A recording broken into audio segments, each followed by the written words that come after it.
Mayong buntag sa iyong tanan. Very early in the morning, Mayor is here because para sa iyahang programa nga magbisita kada barangay o isa pod sa iyang mga inisyatiba nga ang panggobyerno or mga serbisyo nga gina-offer o ginahatag sa munisipyo ipaduol ngadto na sa tagsa-tagsa ka mga katawan sa lungsod pinaagi sa paghimo og mga ginagmay nga mga programa nga ipaduol sa barangay. Naapoy taga MSWD. Good morning. Atong Mangkantay ko na hap.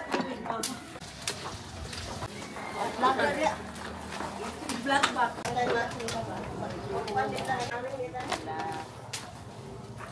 naikuan karon check up sa center sa RHO. Katong Dalangpanan Mobile Clinic ikaduha ni nga barangay nga mabisitahan sa maong Dalangpanan Mobile Clinic kay gahapong adlaw Huwebes dito man nauna San Isidro. So nanay mga ginagmay nga serbisyo nga mahatag, nanay X-ray tuod pero ang operator finding pa ta wala pa ta. Mulo pa ta pangita og mag-operate gyud na.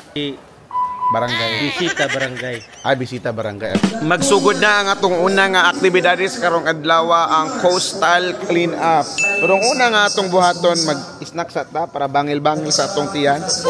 Magdaghan man kay diri snack ay kape. Si Mayor dili pwede nga paingon nga alas 6 yun, di pwede nga alas 7 kailangan mauna gyud ka diri. Good morning.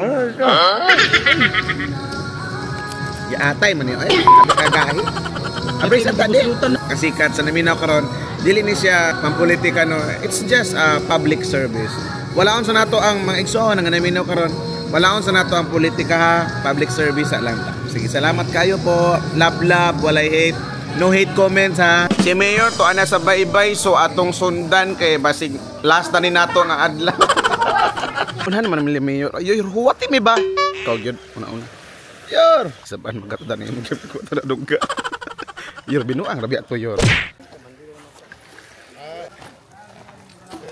Doon kami sa Barcias Beach Resort. Pamunit mo, pamunit mo ba? Lumbars, pamunit. Ito binuang rabi ta. Naay mga opisyalis sa barangay, naay mga workers sa barangay, napugos og hinlo kay na mas Mayor. Binuang rabi ta. Ito binuang ra, kon may na siya part of public service. Pero at least ginagmay nga lihok will make a big difference to our barangay.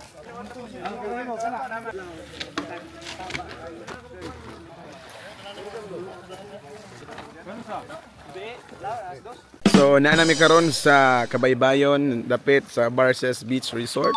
Mana siya ang Barcias Beach Resort. Kay wala pa man ang atong coastal clean up. Kay kani atong coastal clean up ra man sa coastal. Si Mayor na ulahi ito sa likod. Ito. Yor, ay pagpaulay-ulahi yor. Abtik ta. Oh no! I would like to correct my statement earlier. Nga dili dito siya Barcia 1915. Naara diri dapit ang Barcia dayo. Kato 1915 kani Barcias Beach Resort. Ano siya ang Barcias Beach Resort? Naara okay. Sayop di ko kagaina. This is the Barcia Beach Resort. And this is the Borsyo. Taborsyo. Ginoo ko Lord. Okay, humanata sa ato ang coastal clean up diri sa Barangay Damayuhan. Wala pa ta kabalo kung sa sunod nga schedule ang atong dalikitan sa tong Halangdong Mayor, sunod nga mga adlaw karong buwana. Shout out nato Floro. Floro, the magician of the buwangan. Ay, kapuya. Wow. Serbisyo lang niya. Wala halong politika mga igsoon. No hate comment sa comment section. Serbisyo naman yan. Humana ang politics. So let us be all friends for the betterment of our lungsod. Good morning kagawad. Vlogger. Niabot na ang ato ang Dalangpanan Mobile Clinic. Pura siya moving center, moving health center. Inani siya kadako, kasikat. Inani siya kadako, ako ipakita sa inyo ang maong clinic. Inana siya kadako ang mobile clinic nga magdala og mga health services sa tagsa-tagsa ka barangay. Hilabi na itong mga barangay nga lagyo kaayo. Mo ni ang sulod, mga kasikat. Di mo maulag pa-check up kay mga gwapa ang atong mga medical personnel. Aircon na siya. Atong sakao na. Mama, saka ko mama. Examining room daw ni. Ang EIA, katong tanawon ang cervix kung okay. Sa mga babae, itong mga babae. Examine kung naay tanawon si Doc. Lagi. Dinhi kani nga area. X-ray. X-ray. Very convenient kay nga naman, grabe, aircon ang sulod. Di mo mainitan mga ma'am and sir. Okay ka. Salamat sa iyo pagtanaw. Samnida. Hinana.